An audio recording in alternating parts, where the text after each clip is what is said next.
Hey, wasabi, OPERATIONiDROID here, and I'm going to be reviewing and playing Castlevania Symphony of the Night on my jailbroken iPhone 3GS using PSX4ALL 3.0.0.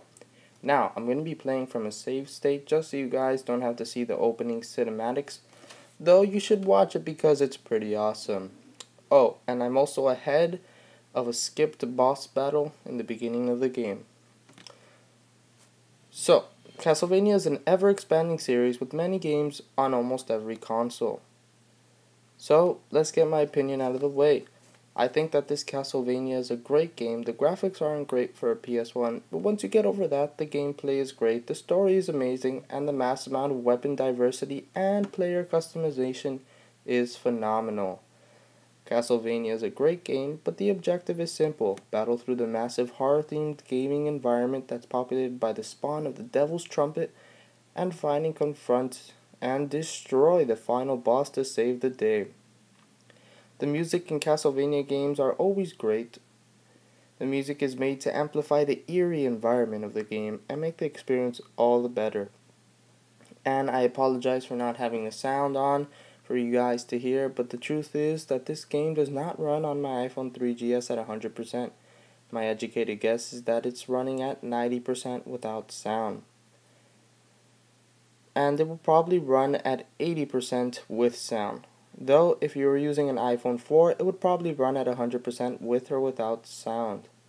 Then again, this isn't bad at all considering I'm playing on a PlayStation 1 game on my iPhone.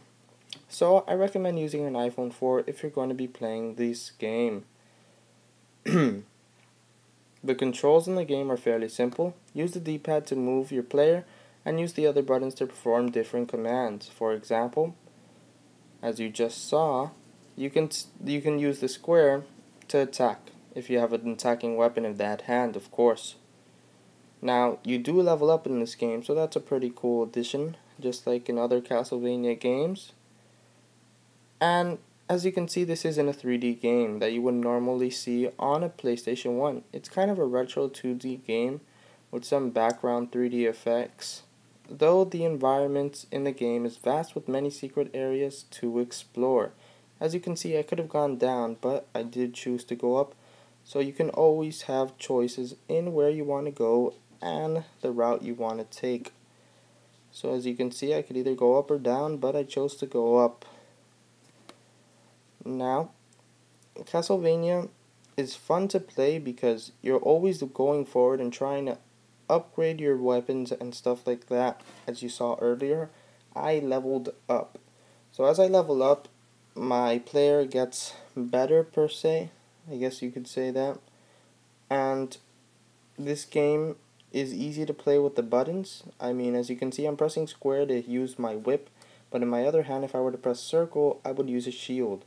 You use X to jump, and there's other commands that I'm not using right now. As you saw, I just jumped.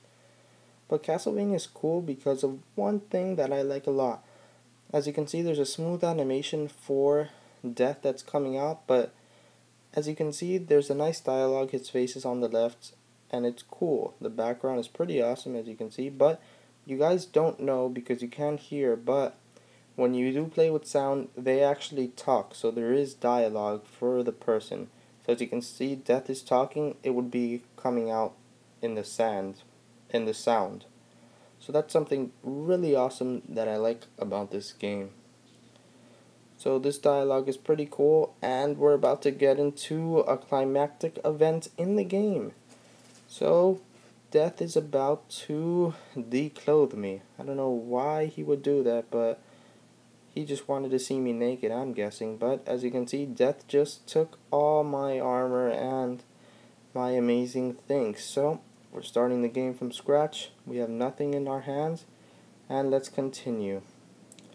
So, basically through Castlevania, you just continue on through the game, battling monsters and trying to find your way to the end of the game, with many places to explore. This game works with a health meter displayed at the top left, and basically, if you run out of life, you're dead, just like in any other game. Now, as you can see, the graphics change as you go into different areas. There's always a different environment for you to explore. And now you will see right here, when I press square, I lost my whip, as I said earlier, so I'm fighting barehanded. But hopefully, yes, I pick up a short sword, and I can start, and I can equip. Now, the menu is very simple to use for first-timers and age-old video gamers alike. It's very easy to navigate through, and I just equipped my short sword. So now, when I press square, I have a short sword. Okay, let's go up to this guy and test out that short sword. And if I press circle, I'm still barehanded on that side, but hitting with my short sword is a little longer than his rust sword there, and yes, I got it, red rust. So I'm going to attach that to mine. As you could see, as I said earlier, menu is very easy to use. Attach it to my hand, and it's perfect. So guys, I hope you enjoyed this video and my review, and I'll see you next time. Oh, and almost forgot, my OPERATIONiDROID rating is a 9. I believe Castlevania is a great game, and everyone should at least play through this game once. Thanks for watching, and if you guys would like to learn how to do this on your iPod, iPod Touch, or iPhone, then click on the screen.